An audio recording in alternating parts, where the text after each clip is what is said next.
kind of had this realization this morning. You know what should be keeping Microsoft is maybe too general, but at least the Windows team awake at night.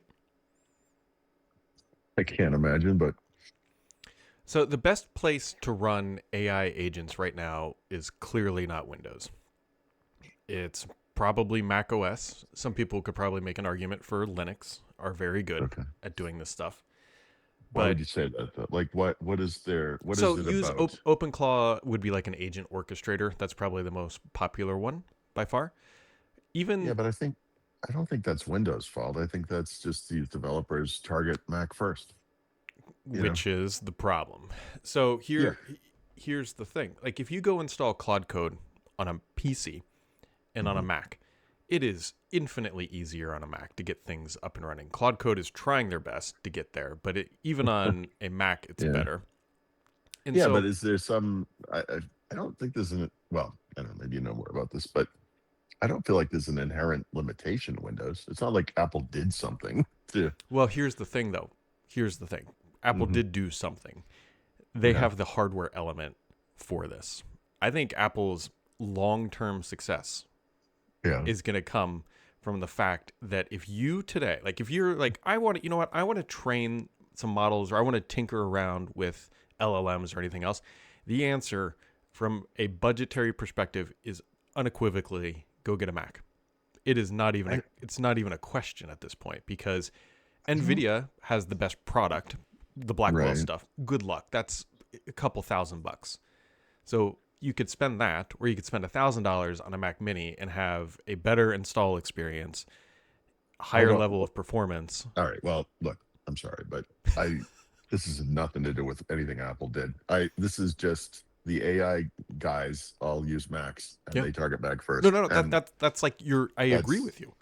And that's what should be keeping the Windows team up at night is that there's this massive change within the industry coming among us. Right, it's happening, yeah. and people are pointing it at the Mac first in Well, multiple different ways okay. So I than mean, look, Windows. that I um first of all,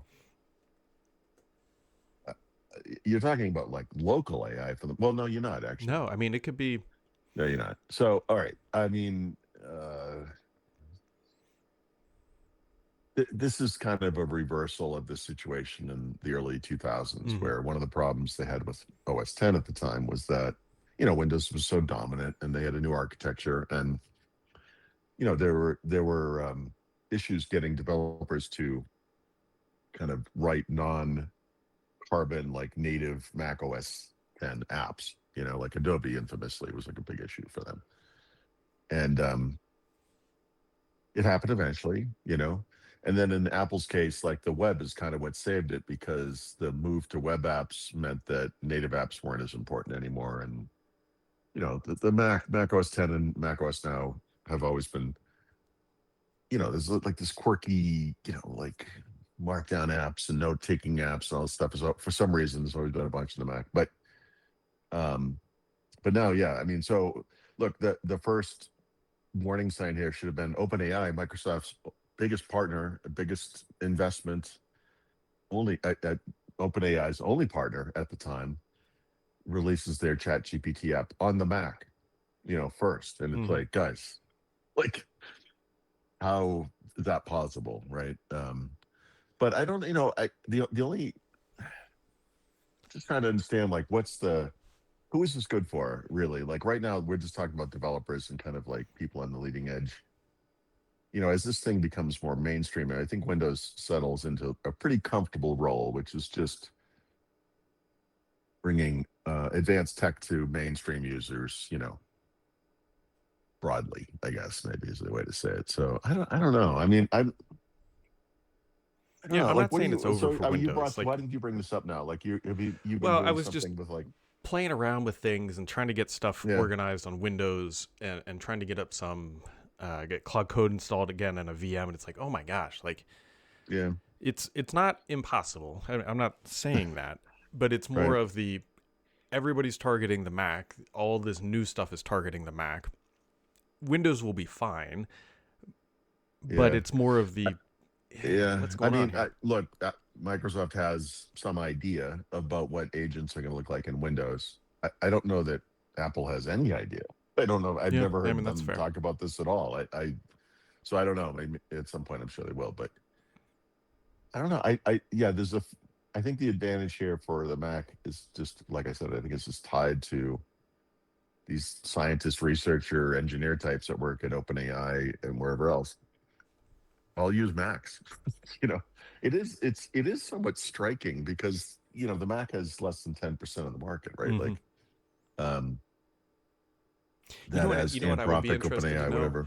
So I agree. Yes, it has less than 10% of the market. What percent Mhm. of the premium market does it have? I don't know how you Yeah, define right. that.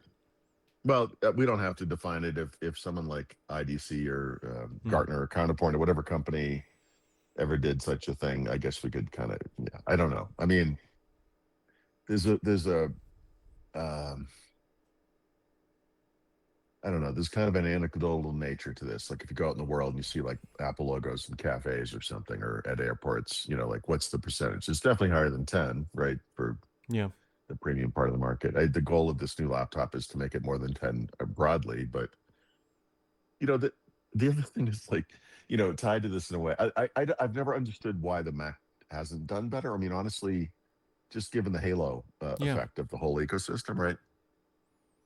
You would think they'd be like 20% by now or something, or somewhere north of 10, certainly, right? And so I was thinking over the weekend, like there's a possibility that the MacBook Neo will just drive more air sale, right?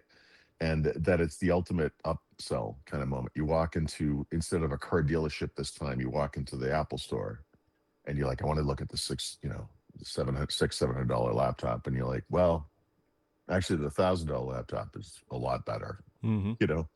And that's the thing. Like when you look at any entry level anything, an iPhone 17e compared to like a base iPhone, it's like a $200 difference, I think, in that case. And it's like, you would be silly not to spend the $200. Like it's a much more future proof, more capable phone, And the MacBook Neo, I feel it's the same thing. That's a bigger price jump. This is Yep. part of the problem, but that's what makes that product line weird because well, but not weird. This is how you know it's from Apple. Um, if you follow the logic of, there's $100 upgrade to get to whatever it is, 512 and the fingerprint reader thing, then why isn't there an $800 option that has 16 gigabytes of RAM? And the reason is because that's what everyone would buy. once once you eliminate the compromise that people insist does not exist, that would become like the volume seller. They don't want you to buy that. You know, they want you to buy a MacBook Air for like now $1,100, I guess, right? So anyway, I this is just sort of semi-related to what you're saying, but at some point, you would think that Mac would do better than it has, and I don't, and I don't. I mean, how far away from the stuff you're talking about, like in this case AI, like the initial releases of these like local native AI tools, whatever you want to call them, is like on an iPad Pro. Yeah. Like why hasn't that happened?